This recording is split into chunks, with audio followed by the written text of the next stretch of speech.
Hallelujah. सारा कलीसिया के जय मसीह जी, पास्टर जी के जय मसीह जी। मेरा गवाही ये है कि मैं पढ़ा लिखा नहीं हूँ, गवाही लिख के लाया हूँ। ये भाई साहब बताएंगे गवाही का पढ़ के। हालेलुया। पिछले संडे जब ये आए थे तो गवाही देने के लिए जब यहाँ आए तो इन्होंने गवाही ये दिया कि मेरी जिंदगी में इतनी गवाही है कि उसके लिए मुझे कॉपी ले आनी पड़ेगी। और अभी भी इन्होंने 3-4 पेज लिखा हुआ है। बोले कि जल्दी जल्दी में लिखा है, बहुत कम लिखा है, शायद अगर लिखने लगे तो पूरी कॉपी भर जाएगी। फिर भी हम महत्वपूर्ण इनकी जो गवाही है वो हमको बताते हैं।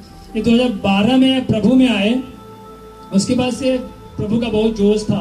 1 महीना खूब प्रार्थना करी, मीटिंग करी, फास्टिंग करी। उसके बाद से 1 महीने के बाद ये हुआ कि सब कुछ इन्होंने छोड़ दिया। जब शैतान ने परीक्षा ली इनकी तो इन्होंने सब कुछ छोड़ दिया और फिर सब अपने सांसारिक जीवन में लौट गए।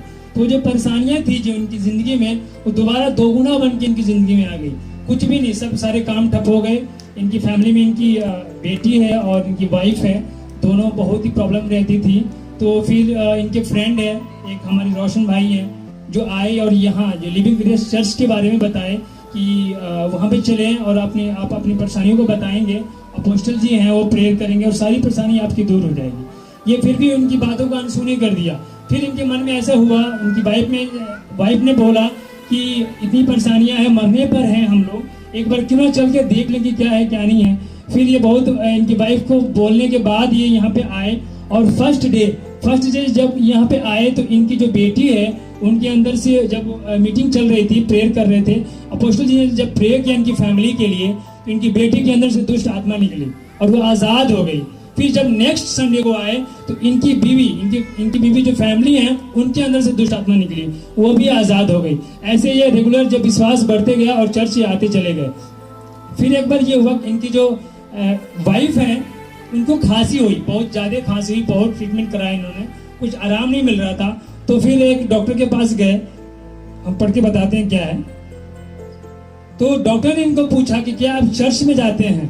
चर्च में जाते हैं इसलिए आपको ये खांसी बढ़ रही है। एक काम करें, आपकी मंदिर में जाएं और केला चढ़ाने के लिए ले और माथा टेकने के लिए उन्होंने बोला। उन्होंने ये बोला कि केला उस मंदिर पे चढ़ाएं और माथा टेकें, फिर आपकी बीवी की जो खांसी है वो दूर हो जाएगी।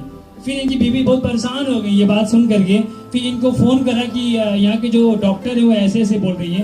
फिर इन्होंने बोला कि नहीं, ऐसा कुछ नहीं करना है, हम चर्च में जाएंगे रेगुलर और हर संडे जाएंगे, मीटिंग अटेंड करेंगे और वो खांसी की जो प्रॉब्लम है दूर हो जाएगी। और हुआ ऐसे ही, जब वो संडे चर्च आई, अपोस्टल जी से बताया अपनी खांसी के बारे में, इन्होंने प्रे करी और वो खांसी दूर हो गई।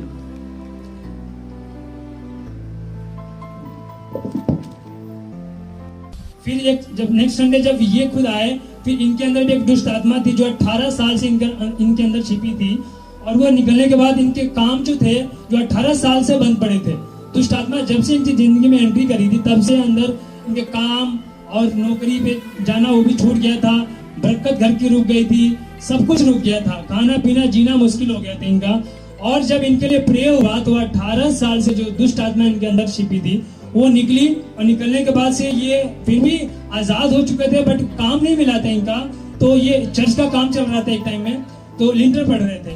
तो उस टाइम में ये घूमते घूमते आए और देखा कि चर्च का काम चल रहा है। तो इनके मन में ऐसे विचार आए क्यों ना इस काम में हम हाथ बटाएं। तो ये प्रभु के काम में जब हाथ बटाए और बीज भी बोया, तो जब ये घर गए तो जब ये गए सुबह इनके यहाँ फोन आया कि वो जो काम पहले करते थे उसी काम से रिलेटेड इनको फोन आया कि आप काम पे वापस आ सकते हैं, आप काम करने को जा रहे हैं। और आज ये पूरे फैमिली ब्लेस्ड हैं और ये काम अब डेली रेगुलर बेस पे ये काम इनका शुरू हो चुका है। सारे बंधन से आजाद हो चुके हैं। प्रभु ने इनकी जिंदगी में बहुत सारा चमत्कार किया। हम धन्यवाद देते हैं प्रभु का। हालेलुया।